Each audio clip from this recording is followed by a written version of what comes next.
Hello and welcome to the Grand Line Review, your source for everything One Piece. Last week we reached the final stage in the first part of the series, and this week we are picking up 2 years later with the return to Sabaody. Return to Sabaody is the 24th arc in the series, consisting of a mere 5 manga chapters and 6 anime episodes, making it the shortest arc in the entire series, right behind the very first arc, Romance Dawn, which consisted of a mighty 7 manga chapters. With such a low chapter count, you may be wondering if this is even worth covering on its own, but my god, yes it is. Return to Sabaody is an event in the series that overshadowed even Marineford in my opinion. There has never been more hype and anticipation for a new chapter over the last 20 years of publication than during these 5 short weeks. And let's be real, that's primarily because of the long-awaited Straw Hat Fashion Parade.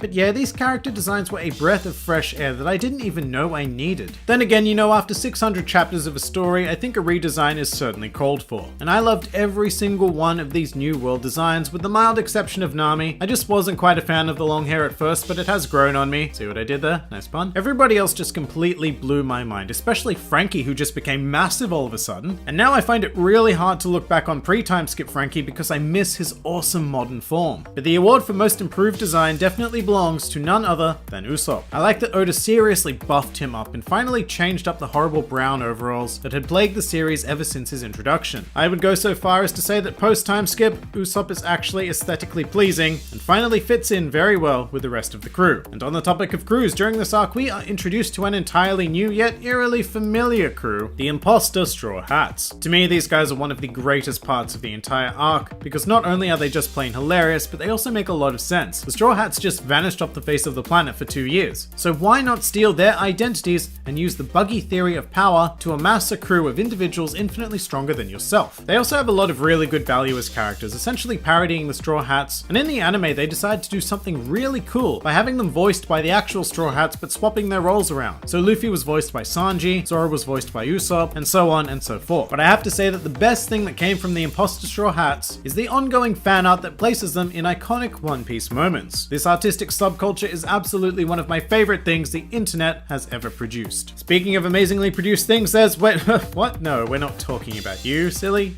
You're Caribou. But now that we're here, I guess we should talk about Caribou. Look, for the sake of Return to Sabaody, we're going to give Caribou the benefit of the doubt and say that he was a nice bit of flavor. I did enjoy that he represented the status of rookie pirate, which the Straw Hats were when they initially visited the archipelago. So it was nice to have him there for that contrast, I guess. I find his brother Caribou infinitely more fascinating though, because well, the dude has a lizard for hair. That's reason enough to like anything, really. Return to Sabaody is a unique arc in that it mirrors the events of the original Sabaody arc. The Straw Hats gather on the archipelago with the intention of heading to Fishman Island, and then onwards into the New World. However, instead of a resounding defeat in the face of opposition, this time the Straw Hats redeem themselves by producing an overwhelming victory over Sentomaru and the Pacifista forces. Kind of like an alternate ending. Or no, actually it's more like running into a boss in a game who wipes you out, so you spend some time grinding. Too much time grinding, in fact. Then you return to find that boss is actually far too easy due to overleveling. But that didn't make it any less satisfying, and in an out-of-character move for Toei, they actually delivered on the animation for these action sequences, especially Luffy's defeat of the first Pacifista. It was a big step in the series that made it very clear that Straw Hats were no longer rookies of the world, which is a potentially worrying thought because a lot of the charm of One Piece till this point had come from the constant underdog story. An unknown group of pirates surpass everybody's expectations and do the seemingly impossible. In retrospect, of course, we had very little to fear as every antagonist in the New World has also severely underestimated them. And while most of this arc is spent focusing exclusively exclusively on the Straw Hats, which it should, being their big reintroduction and all, we do get a few hints and mysteries regarding what has happened in the world over 2 years. The most intriguing being that Bartholomew Kuma made a deal with Dr. Vegapunk to input a program to have Kuma protect the Thousand Sunny until a Straw Hat returned to it. Although rather than answering any questions, this just compounded the enigma that is Bartholomew Kuma. It makes me think that the true backstory of Bartholomew Kuma is going to be quite a tragic one, and one day I'll be looking back on this moment, seeing his beaten up cyborg body and shedding a tear for whatever grand sacrifice he made. However, currently the most touching moment of this arc is when Luffy renews his declaration to become the Pirate King. It's a very similar moment to the end of chapter 1, and Luffy is even making the same pose with his arms up in the air and everything. I think that this was an important thing to do as a formality to the readers and viewers, because Luffy had put his journey on hold for 2 years of story time, as well as 2 years of real world time. From Amazon Lily onwards, we'd been following Luffy's journey to save Ace, rather than his journey to become Pirate King. So this was an essential moment to let us know that we're getting right back on track. And after seeing the tears of Silver's Rayleigh, I 100% believe that Luffy will become the Pirate King. But that pretty much does it for the return to Sabaody.